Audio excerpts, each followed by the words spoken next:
अस्सलाम वालेकुम एवरीवन। उम्मीद है कि सब ठीक ठाक होंगे, बहुत खुश होंगे, बहुत मज़े में होंगे। Welcome back to my YouTube channel, welcome back to another video. Last week मैंने कुछ बेबी फूड की रेसिपीज़ शेयर की थी, जिसके बाद मुझे काफ़ी सारे लोगों ने बोला था कि मैं मज़ीद रेसिपीज़ शेयर करूं। तो आज मैं आप लोगों के साथ हाथी की कुछ ब्रेकफास्ट रेसिपीज़ शेयर करने वाली हूँ, जो मैं उसे ब्रेकफास्ट में देती हूँ। वो माशाल्लाह से कल 29 अगस्त को 17 मंथ्स का हो जाएगा। तो आज की वीडियो में मैं आप लोगों के साथ 3 हेल्दी ब्रेकफास्ट रेसिपीज़ शेयर कर रही हूँ, जो आप अपने बच्चों को दे सकते हैं अगर आपके बच्चे जो हैं वो 1 साल से अबव हैं। So for the first recipe I am making talbina, जो कि एक बहुत हेल्दी ऑप्शन है।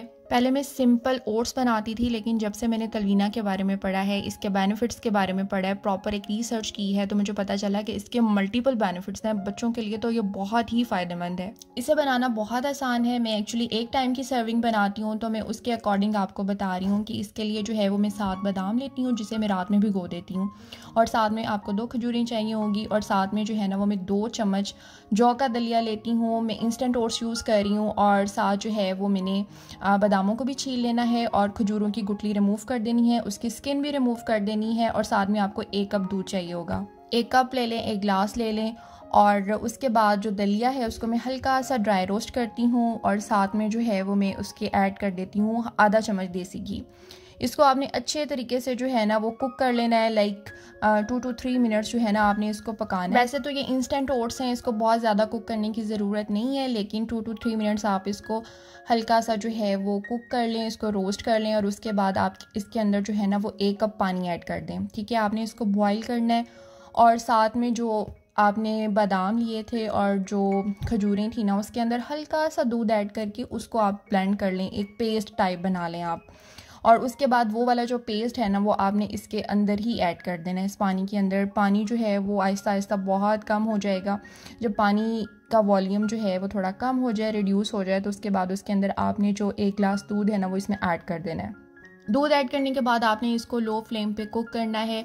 अगर आप इंस्टेंट ओट्स यूज़ कर रहे हैं तो 15 से 20 मिनट लगेंगे, और अगर आप दूसरे वाला दलिया यूज़ कर रहे हैं तो फिर अगर आप कुकर में बनाएं तो बेहतर है, अदरवाइज़ जो है ना वो बहुत ज़्यादा टाइम टेकिंग प्रोसेस है। दूसरी बात ये है कि आपने इसको कवर करके नहीं पकाना, और इसको बिल्कुल भी अनअटेंडेड नहीं छोड़ना, क्योंकि जैसे ही इसके अंदर उबाल आएगा सारा दलिया जो है वो बाहर गिर सकता है। कंटिन्यूली आप इसके अंदर चम्मच हिलाते जाएँ, और आपका दलिया जो है उसमें बबल्स बनना स्टार्ट हो जाएंगे, और वो आहिस्ता आहिस्ता थिक होना शुरू हो जाएगा।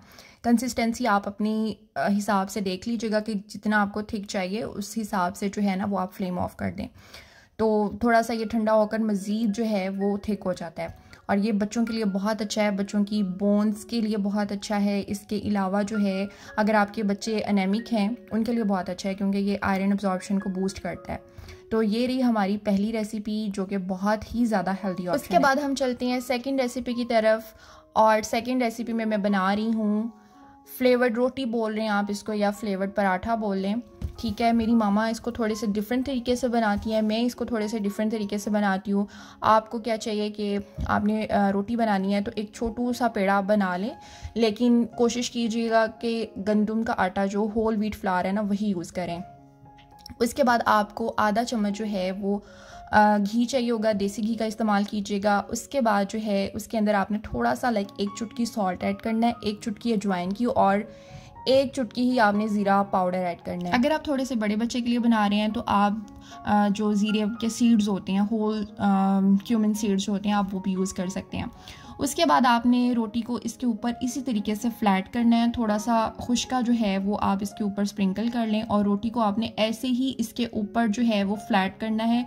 बेलने का इस्तेमाल मत कीजिएगा, उससे रोटी जो है ना वो बहुत ज़्यादा फ्लैट हो जाएगी, और जब आप पकाएंगे तो वो अकड़ भी सकती है, क्योंकि पेड़ा बहुत छोटा है। और इस तरीके से जो है ना वो जैसे सारा मटेरियल उसके साथ स्टिक हो जाएगा, तो उसको आप इस फॉर्म में जो है वो फोल्ड कर। ज़रूरी नहीं है कि आपने इसका लाइक स्क्वायर ही बनाना है, आप इसको राउंड शेप में भी बना सकते हैं, अगेन उसका पेड़ा कर लें। ठीक है, और इसको बस कोशिश कीजिएगा कि इसको फ्लैट आप अपने हाथों की हेल्प से ही करें, इसमें जो है वो बेलने का इस्तेमाल ना करें, और छोटू सा पेड़ा है, छोटी सी रोटी बन जाएगी, और बस इसको जो है ना वो आप ये भी नाश्ते के लिए एक बहुत हेल्दी ऑप्शन है, लेकिन कोशिश कीजिएगा कि आटा जो है वो आप इस्तेमाल कर रहे हैं वो गंदम का, लाइक होल व्हीट फ्लावर हो, कोई आपने सफ़ेद आटा या चक्की का आटा कोई ऐसा इस्तेमाल नहीं करना, ठीक है। सेकेंडली जब आप उसको पकाते हैं ना तो मज़ीद घी ऐड करने की ज़रूरत नहीं है, क्योंकि जो आपने स्टार्टिंग में आधा चम्मच या 1 चम्मच जो आपने घी इस्तेमाल किया था ना वही काफ़ी है।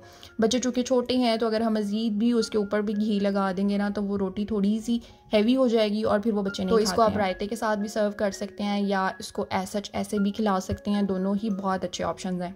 उसके बाद for the third recipe I am making baby toast.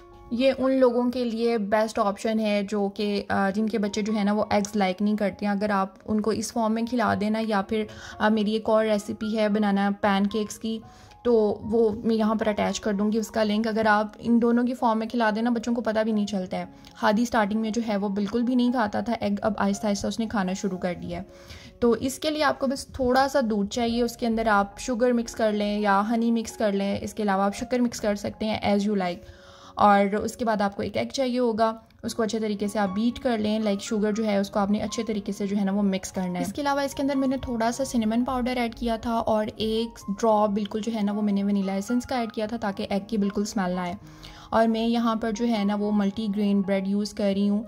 मैंने मतलब हादी को भी इसका जो है ना वो आदी कर दिया है कि वो अभी से जो है वो वाइट ब्रेड ना यूज़ करे, वो इसी ब्रेड का इस्तेमाल करे। खैर ब्रेड को जो है ना वो मैंने अच्छे तरीके से अंडे में कोट करके थोड़ी देर के लिए स्टे दे दिया था ताकि सारे का सारा जो एग है ना ब्रेड वो एब्जॉर्ब कर ले। और उसके बाद मैंने 1 चम्मच देसी घी लिया है और उसको मैंने हल्का सा जो है वो हीट अप कर लिया है। और उसके बाद मैं इसके अंदर जो है वो टोस्ट को कर लूँगी फ्राई। एग का जो बैटर बच गया था उसको भी मैंने उसके ऊपर ही स्प्रेड कर दिया और इसको जो है ना वो मैं दोनों साइडों से अच्छे तरीके से जो है वो प्रेस करके जो है ना वो मैं कुक करूँगी ताकि अंदर से जो है ना वो अंडा कच्चा ना रह जाए या उसके अंदर से ना स्मेल ना आए, वरना बच्चे नहीं खाते हैं। आजकल के बच्चे जो हैं वो बहुत ही पिकी हैं। जहाँ पर 3 मिनट में आप फ्राई करते हैं तो ज़्यादा से ज़्यादा 5 मिनट लग जाएंगे, लेकिन इसको बहुत अच्छे तरीके से कुक कीजिएगा। इसको प्रेस करके ना अच्छे तरीके से आपने इसको फ्राई करना है और बस उसके बाद जो है आप इसको प्लेट आउट कर लें। आप चाहें तो उसको ऐसे ही सर्व कर दें। मैं क्या करती हूँ कि इसके में जो है ना वो स्लाइसेस छोटी बाइट्स बना देती हूँ ताकि वो ख़ुद भी खाना चाहे ना तो वो ख़ुद भी आराम से खा सके। तो बस मैंने टोस्ट को जो है ना वो कटिंग बोर्ड पे रख कर इसको मैंने छोटे चंक्स में कट कर लिया था और उसके बाद मैंने उसको कर दिया था सर्व। बच्चों को आप डेली एक ही चीज़ देना तो वो बहुत जल्दी बोर हो जाते हैं, इसलिए डेली जो है ना उनको चेंज करके खिलाते जाए ना तो 3-4 दिन बाद अगर आप सेम चीज़ खिलाएंगे ना तो बड़े आराम से खा लेंगे। Well that's all from me for today. Video अच्छी लगी हो तो उसको लाइक कर दीजिएगा। Thank you so much for watching. Take care of yourself and अल्लाह हाफिज़।